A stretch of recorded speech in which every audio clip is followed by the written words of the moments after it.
Okay, I do have something I want to share, which I found fascinating to begin with because it proves, with beyond a shadow of a doubt, that society is being stalker droned. And I'm going to tell you the reason why. Here up in Manitoba, we have a public insurance corporation. It's changed names several times over the last 30 years, but it basically is the same thing. It's just has a different face on it now and again. But if you want to get, for instance, a personal plate for your vehicle, it would cost you, I think at the time I was looking into it, was somewhere $199 to get your own personal license plate done. And of course it's out of pocket. Now, when it comes to public services, do those public services also pay out of pocket, like the industry itself, or is it through public funding or taxes? When the system keeps trying to suck out the economic and financial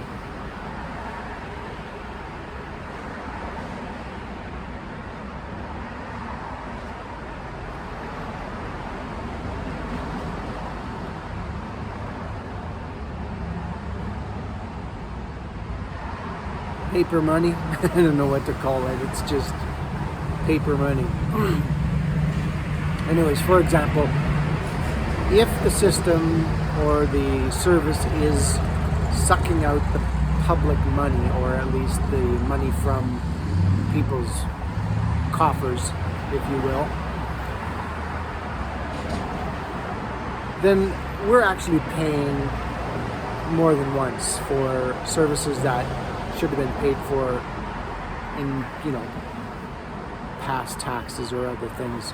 Anyways, my point being, when it comes to personal plates, I never thought it would come in public service, but it does, because you can get plates that reflect if you're a sports fan, if you're a firefighter, if you're a police officer, if you are a football fan, a baseball fan. There's just this huge symbolism of what you believe to be something that interests you. So what I discovered driving down the highway yesterday, there's a uniform and cleaning company that was established in 1911, according to their public display of the time that they first became, I guess, public domain or a business or industry. So 1911, we're at 2023. That's 113 years that this business has been in existence. And what I found interesting is that this probably 2-ton van that is cleaning equipment, or a lot of uniforms and mats and whatnot, basically materialistic things, vent their cabs or their containers. Now, I don't know if this is really necessary. I've been a transport driver for over 25 years, so I know some materials need to be aerated when they're being transported. But in this case, if what was in that van is exactly what it says on the outside, then I don't think cleaning materials need to be aerated when you're traveling down the highway. Anyways, 4 vents, 2 on the front left and right panel, 2 on the back left and right panel.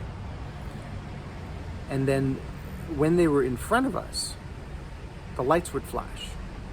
Now you would think at first maybe there's a short in the lighting system, but that wouldn't be the case because it was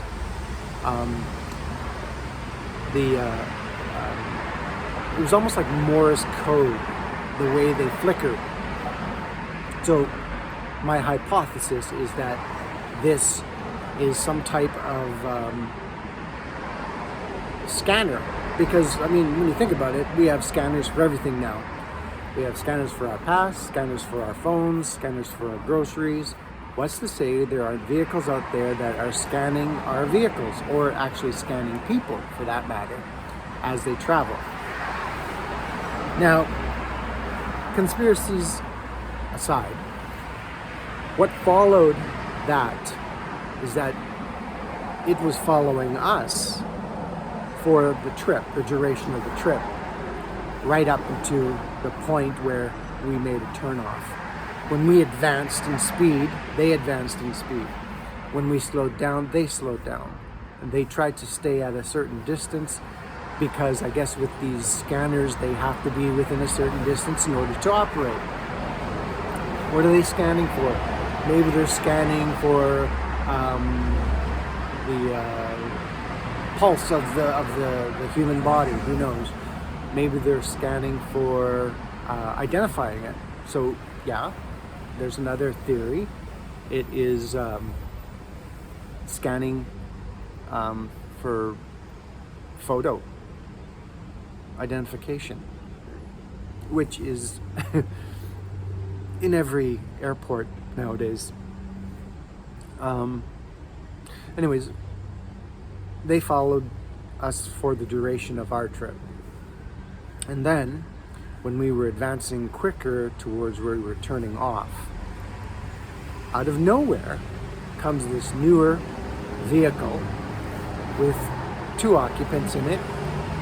One was wearing this bright orange shirt, and another one was wearing this, I think it was a white shirt. And they come zooming up next to us, then pass us, and then advance away from us. And then shortly after that, this 1911 cube van comes up behind it, and then behind or in front of us. So getting back to the personalized plates, the plate number was very distinct, and from my analysis of the plate, it basically said Winnipeg Police Services Vice Squad, without the squad in there, and then it had a number. So, well, let me leave that in your hands, and you come to the conclusion as to why we need a vice unit. Is there something in the way of up and coming events? Another thing that we've actually seen more often than we have before, actually in the last several years anyways, is vehicles with camouflage, which is normally indicating of the Army or Air Force or Marines or Navy. Well, maybe not the Navy because we're on the prairies. Although I did consider becoming part of the Canadian National Navy Force, whatever it's called. But I diverse. That's my rant of the day, and an observation that I couldn't let go of. So you take the analysis and decide for yourself why or what we might be needing these extreme measures of infiltration in the public space. I'm Dominic Raphael. This is Up in Canada. Cheers.